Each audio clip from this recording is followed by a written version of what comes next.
They sure never told you to stop.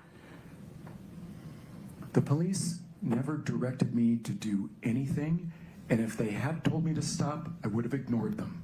Okay. So you could go in without a warrant, find something, call them, tell them to get a warrant, and they'd come get it. I think that's an oversimplification and a vilification. I had permission to enter those premises. I had every right to be there. I didn't need a warrant. I'm not a state actor. I have the permission of the property owner. So I don't agree with your characterization. When the cops would show up, did you point out what you were showing them? Were you usually there? No, I was there on one occasion when the police showed up. They executed warrants when I was not there. Okay. Yeah. So I only remember one occasion where I found an audio recorder in a dresser drawer that they then recovered by warrant. And you waited around and pointed it out to them? I did. Okay. Yeah, I never touched the device. Okay. So, yeah, I would have. I don't know if I pointed it out.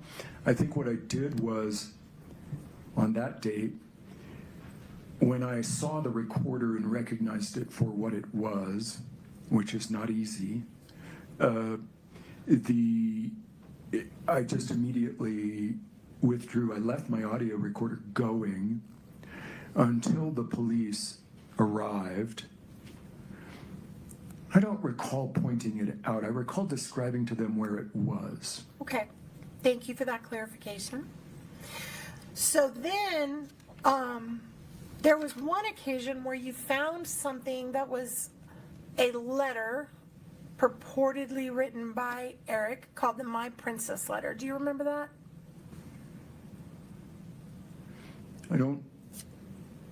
I remember a baby cakes letter. I don't know if I remember My Princess. Is that the same one? That's the one. Yes. You remember finding that letter? August the 9th of 2024 is when I took a photograph of that, but I found it on May the 10th of 2023 during my search of the residence. So, when you found this letter, at some point, did you move the location that you found it from? I don't recall ever moving the location. On the video, you will see me find the letter on May the 10th of 2023 when I'm in the bedroom, and it is located in the bottom drawer of Eric's side of the bed, the bottom drawer of the vanity. And I looked at it. I didn't think it was relevant. I put it back down on the drawer. On August the 9th of 2024, when I photographed it on the bed, I do not recall if that letter was on the bed or whether I went and retrieved it from the vanity. But there is video. The August 9th, 2024 was the episode that I described that I was called over and I didn't have a video recorder. So I was recording by audio, and and this is the same date that I recovered the audio recorder. So the letter was also photographed, and then later, I think it was taken by the police. I don't know, but... Let me stop you for just a minute. Okay. You left the letter on the master bed, correct? For the police to find. I left the letter on the master bed. I didn't know that the police were going to come for it. Okay. And they ultimately did, correct? Well, ultimately, I don't know because I wasn't present, so that's beyond my knowledge. Isn't it true that you moved other things around in that house often? No, that is not true. Did you move a computer that you located in the office? I don't recall moving a computer in the office, but I did not move it out of the office. Did you put it in your Tesla? If you are talking about the C&E computer, I did not find it in the office. That is not how that worked. Okay. So you found it where, sir?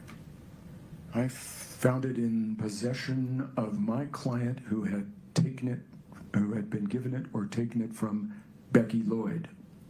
So My understanding of the pathway of the C&E computer that I examined was that it was picked up by Becky, who lives nearby and works for C&E. The C&E computer, she then went to get business files off of it. I talked with her about this. I filed an extensive report regarding my interview about the computer. And then before I could get up to Francis to get that computer, I lived at the time 250 miles south of Francis in Washington County, so it takes me a while to get up to Francis. Before I could get up to get that computer, I believed that my client had already secured it, and so I went and got it from her. So Becky got the computer from the house after Eric died, Yep. right?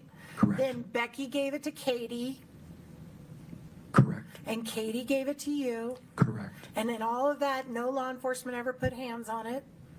Correct. And at some point, you took it back up to the office to go through it? No. Right. Well, there's video of you going through that computer in the office. Well, I suppose that I may not have remembered that I went through a computer in that office, but the C&E computer was processed at a location in Midway, and I recall that there was a what I want to say is an obvious missing hard drive location. I could see the outlines of a hard drive that had been in place in that computer. I became suspicious that the hard drive had been removed prior to me getting to that computer. I later sourced that missing hard drive to an upgrade that was performed by a computer company at the request of C&E. The hard drive contents were transferred to a solid state drive, and I did locate that inside the computer. Okay. So can we play for the witness only clip TG10?